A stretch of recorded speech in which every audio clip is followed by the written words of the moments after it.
every single wealthy person that I know is working on some sort of a backup. We don't have a lot of time on this earth, and we might as well make the most of it. The Global Passport Investor is your go-to podcast.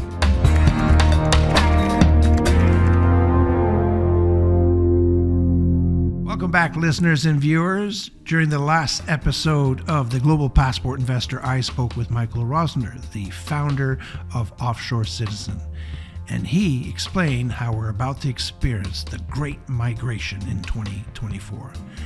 Please listen up for the rest of that conversation. So, Michael, as I was saying before we started recording, I kind of made my career in this, mostly residency by investment in the 90s and early 2000s, bringing a lot of people over to Canada and then later to the UK and these other countries we got involved in my days at HSBC. And I used to joke, not so much directly to my boss, but certainly to my friends, it's the easiest job on planet Earth. I'm going around the world. I got this great program that is offered by the Canadian government. I'm offering it with the backdrop of one of the largest banks in the world, so the credibility piece is there. And, you're offering an opportunity for life in Canada. It's a passive investment. It's not complicated.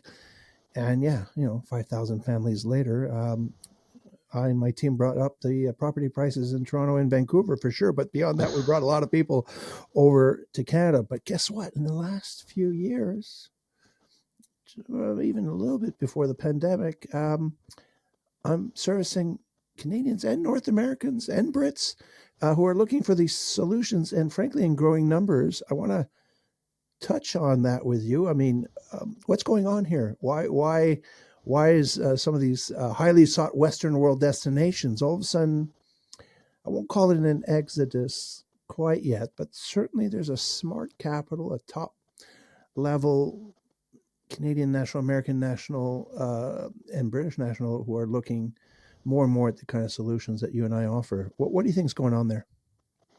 I think there's a combination of a few things that is going on. So one is, I think that the perception of the value proposition offered by those Western nations is not nearly as good as it used to be.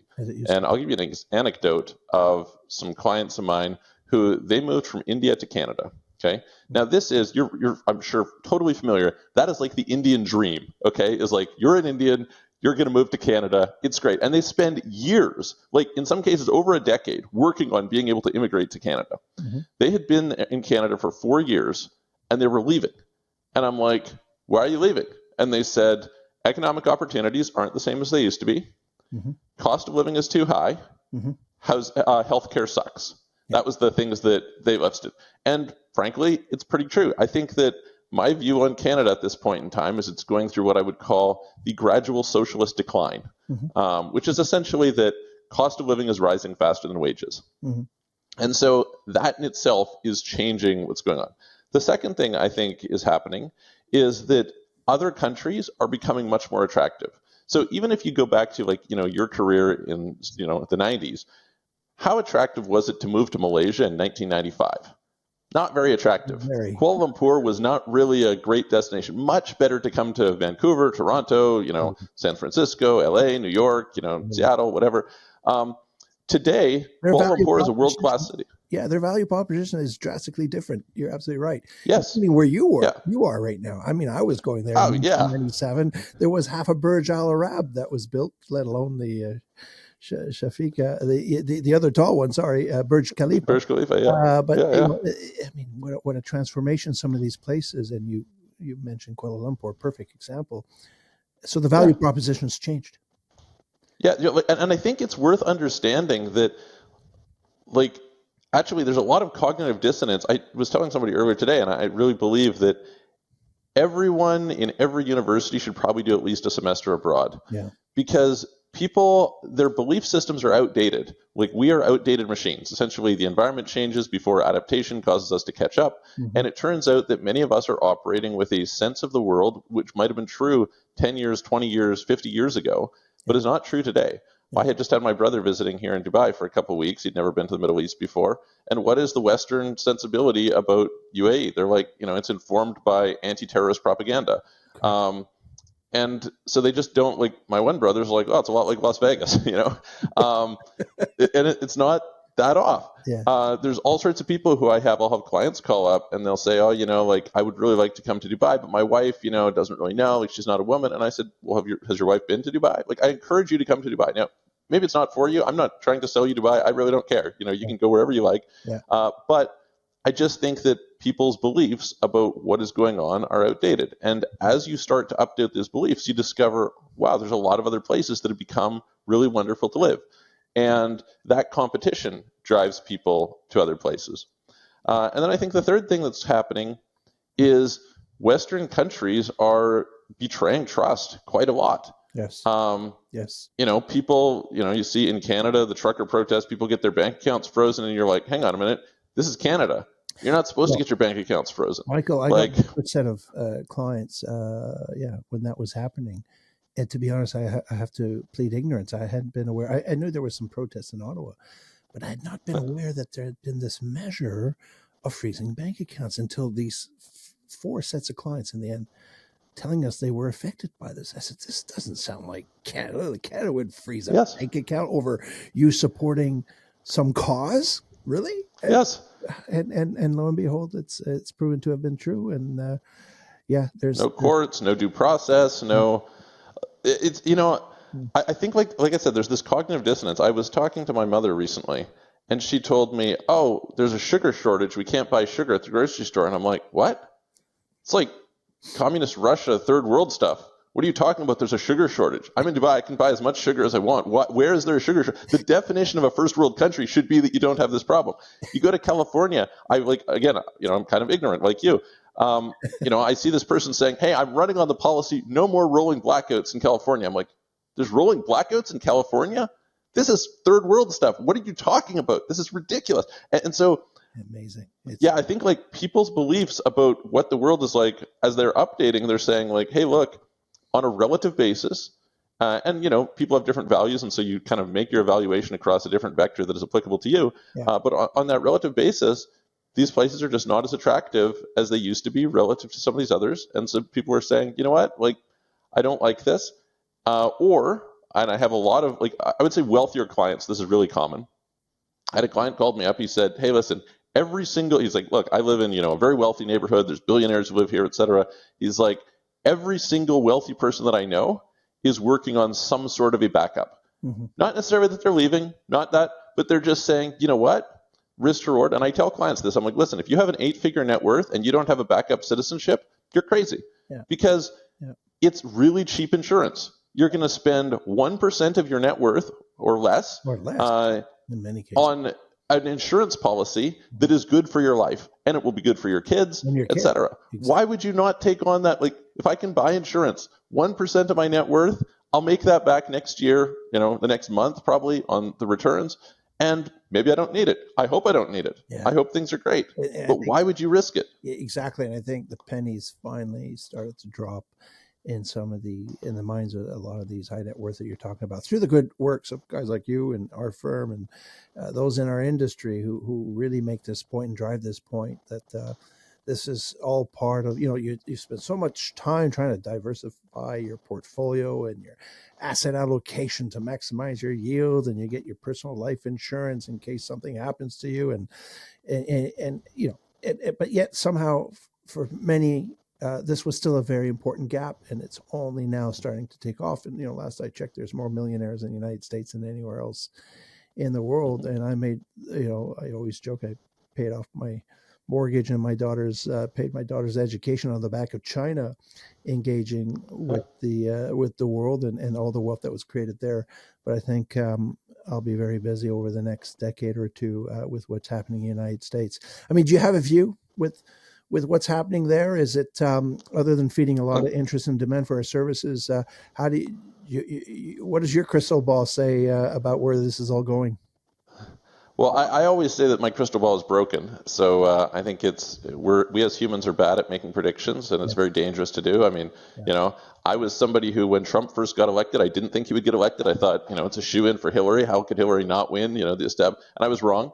And that was a nice humbling moment for me. So I try not to say too much. I do think that the trend is definitely that you have the Great Migration. I don't think the Great Migration is going to stop. I think it will only increase dramatically over the next while.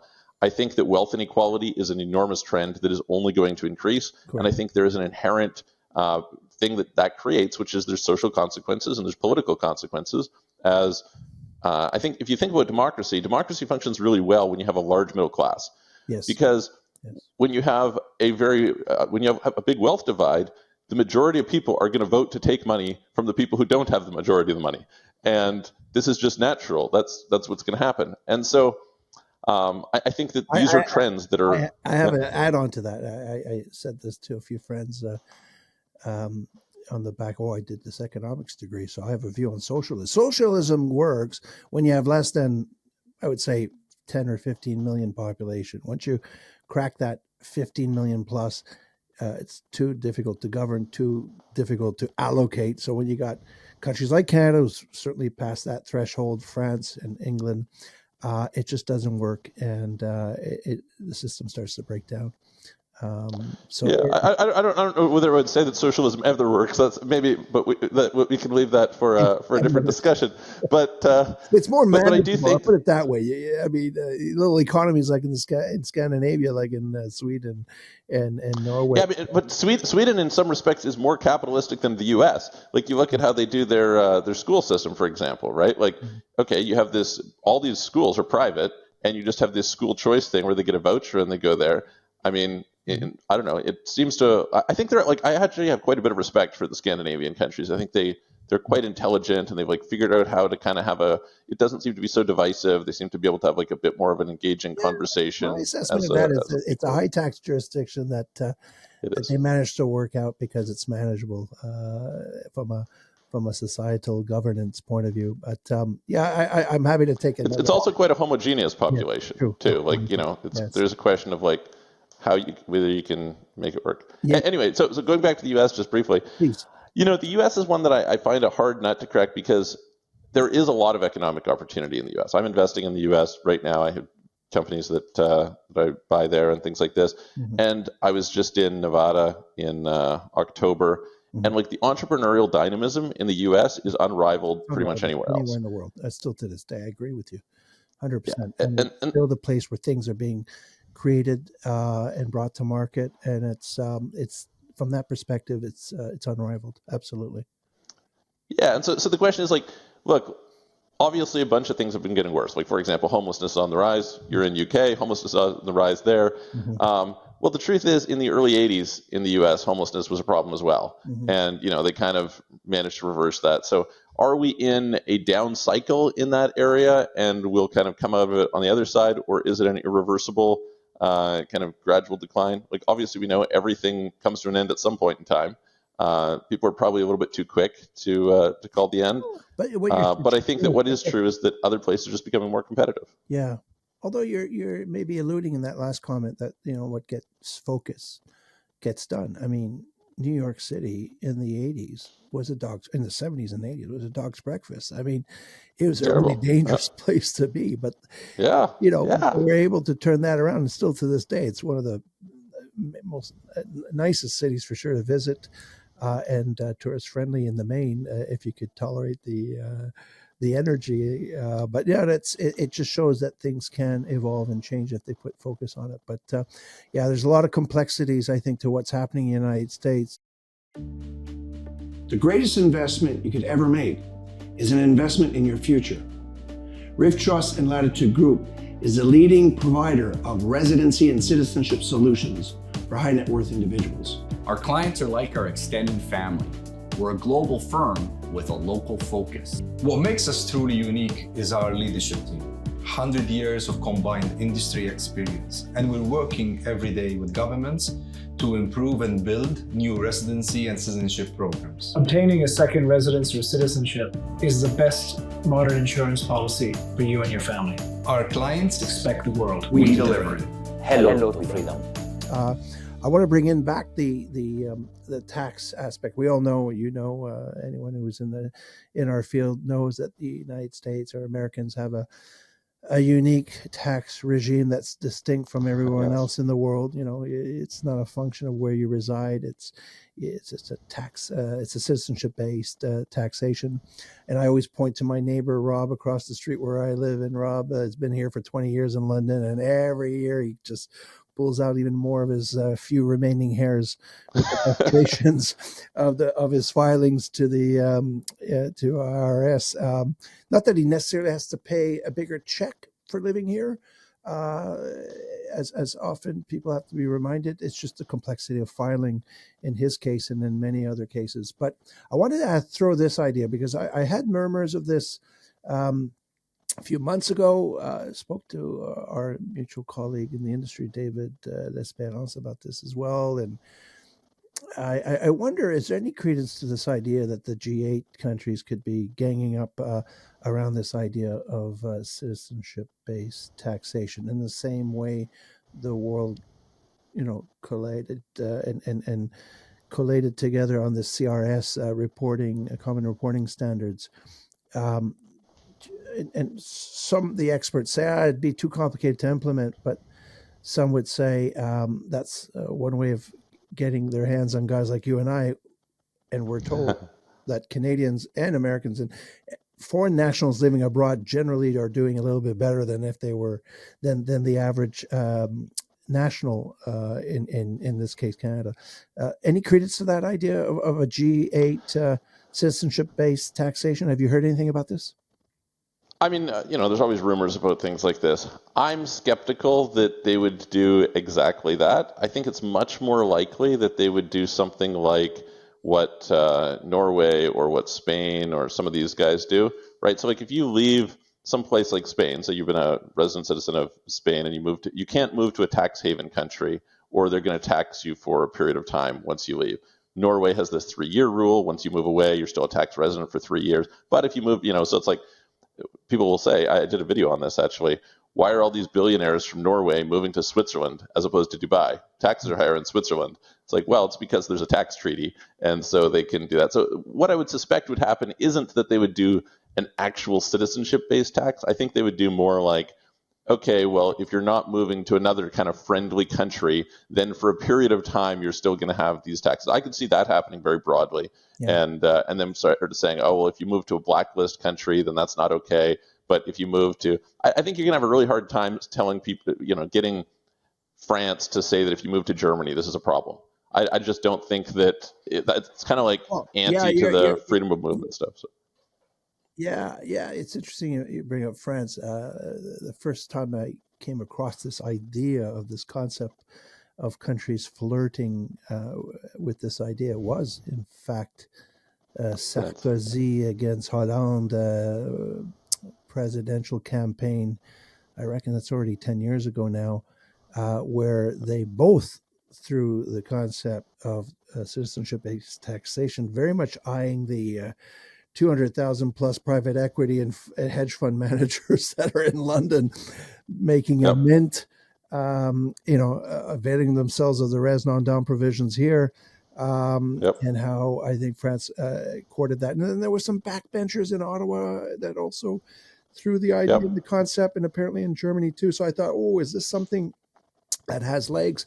But like what you just said, there's still a lot of skepticism around it. It'd be quite an important and heavy overhaul to bring in that kind of a regime in some of these places. What you've just said now seems to me more sensible around, okay, you're going to leave, fine. We have a thing called exit tax and considerations around leaving. And then maybe that's where they could kind of control this issue. I think like, one of the concepts as well in general is that they don't really have a problem with you going to a country that is like them. Mm-hmm. It's like they're not really sitting there saying, oh, these Canadians are leaving to go to Denmark. This is not the concern. There's like this it feels like an injustice to them that you're moving and not paying tax, or paying lower tax. And so I think that what I would imagine is a lot more of this, like, hey, let's come together. And you could see also a global minimum tax on individuals. I could see something like that happening, mm-hmm. right? Just like they did with companies. Mm-hmm. They say, okay, if you're going to move to some other country and that country doesn't tax you at an XYZ rate, then we're going to, your home country can still tax you at 15% or whatever the number happens to be. So like maybe something, I just think like a bunch of these, they're part of the issue. And the stuff with France is a good example of this. A big issue was just you'd have to renegotiate all these treaties. That's the and thing. So I think like, okay, what's the easy way? You say, okay, if you're going to a tax treaty country, there's no issues. If you're going to a non-tax treaty country, well, then we don't have to renegotiate any treaties, and so we'll get you on that one. And that kind of filters interest in particular countries. So yeah, that's interesting. That kind of makes sense from an execution point of view. Well, listen. Before we close off, Michael, I wanted to ask you. I mean, you talked about your journey from Costa Rica and then leading your way towards the UAE. I know you were thinking about greener pastures in Asia as well.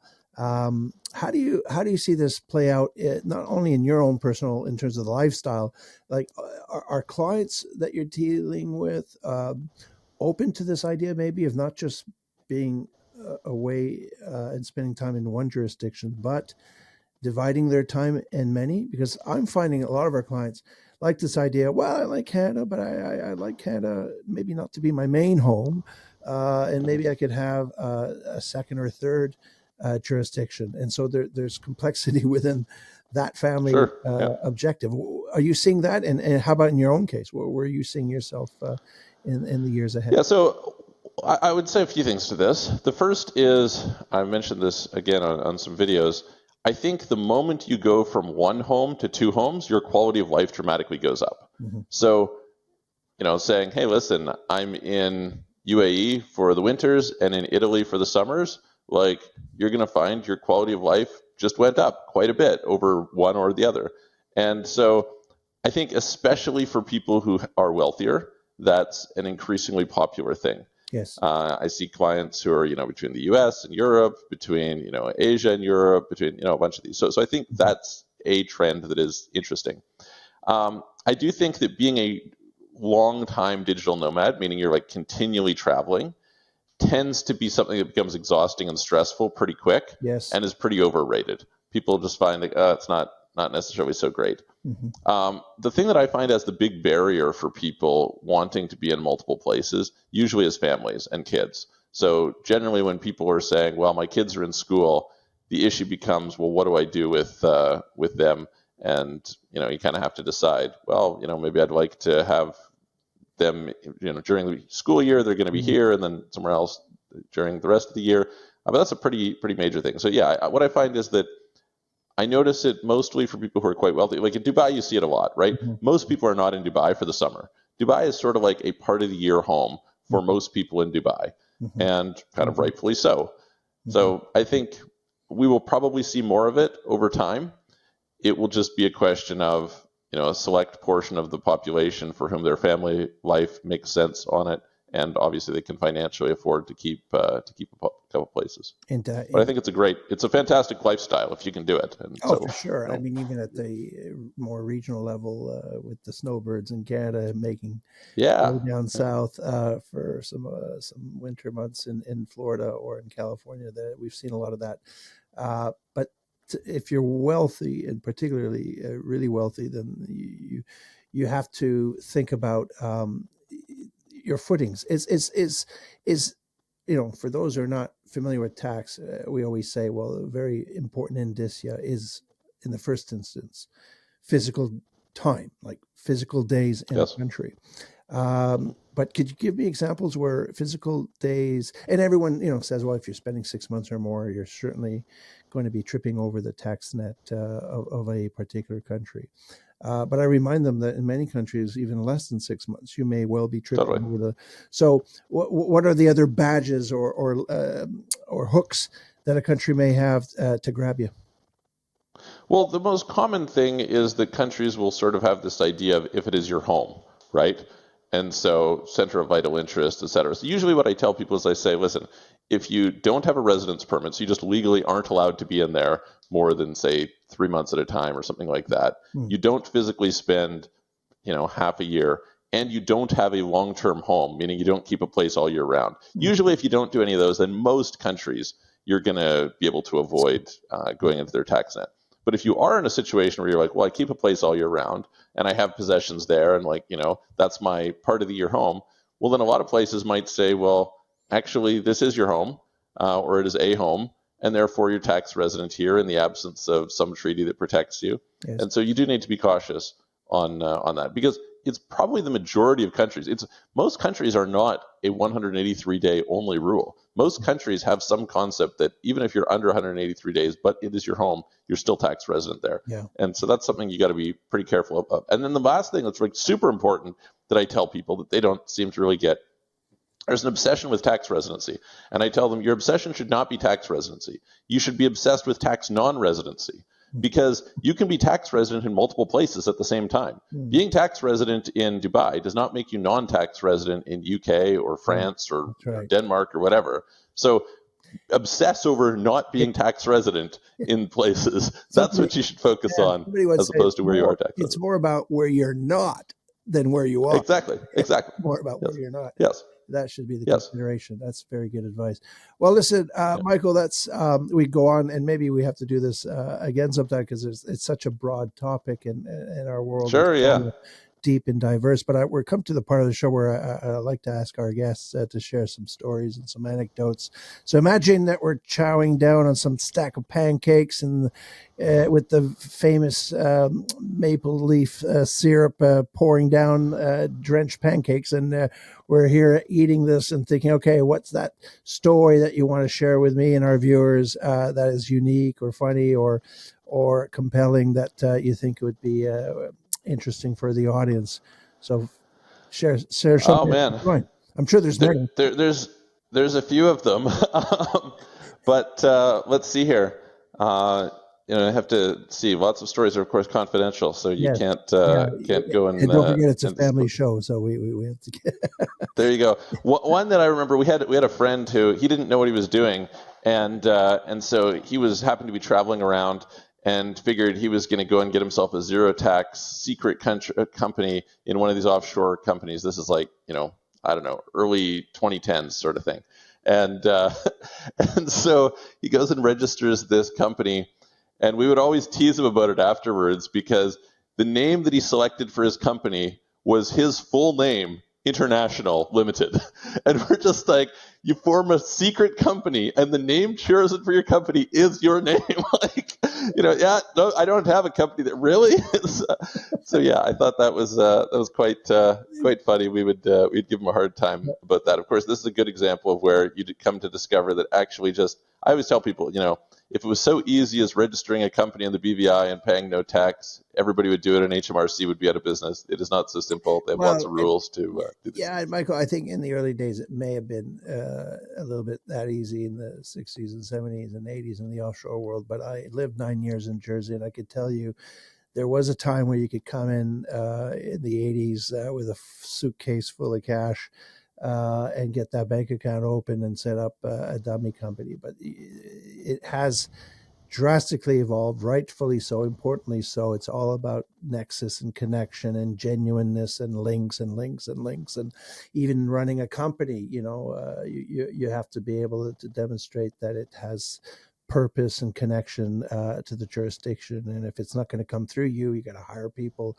that'll provide that nexus. So it's evolved a lot from, as you said, the early days and these misconceptions that people still have of what was doable 30, 40 years ago, but the world has moved on. It's a little bit more complicated now, as the point you made earlier. I'll close off by what you said. I've said to a few friends, if I had to be president of the United States, the only one policy I would impose is that everyone, and you said it, but everyone that goes to university has to do at least one term abroad, and maybe even give them some incentive to do the whole degree abroad. Just that exposure abroad is so important, which is lacking. And certainly in North America, I still say, but in other parts of the world, that's what I would vote for. But I like the fact that you mentioned that a few minutes ago. Any comments, Michael, before we close off? No, I think, I would echo everything that you're saying, which is Like, look, go out and see the world and expose yourself to some of these other opportunities. We live in, a really wonderful time. There's lots of, people are fleeing their countries because they see sort of some negative side of things. But the truth is, there's way more opportunity than you had back in the day. Mm-hmm. And so go and check out some of those possibilities and kind of design your life to maximize for those things, because we don't have a lot of time on this earth, and we might as well make the most of it. Yeah, and you'll be richer for it, not just financially, just in terms of experiences. I always say that, we left very comfortable and cushy Vancouver, BC. We were living there for 16 years and picked up our bags with my 11-year-old daughter and wife at the time and pressed the reset button. Now, we didn't go anywhere too complicated or difficult. Jersey, by all standards, is still a really cushy kind of place too, but a vastly different environment. And what a great experience that was! Just like I'm sure you're doing with your wife in the UAE, and you're a much richer person through that experience. I'm sure you would agree. Absolutely, 100%. Yeah, it's one of those things that even if you spend money, you come back richer. So it's great. Yeah, exactly. Well, thanks, Michael, for joining us on GPI Podcast. You've been a really entertaining guest. I'm looking forward to doing this again. I'll ring you up in 3 weeks' time when I'm in Dubai, and we could have that beer rather than the pancakes and continue that discussion. I look forward to it. Yeah. So sounds great. Stay tuned for the next episode of the Global Passport Investor. I'll see you all again shortly. Thanks. Thanks, Michael. Thanks very much, Eric. For a deep dive into the recommended residency and citizenship programs available, please check out latitudeworld.com for further details.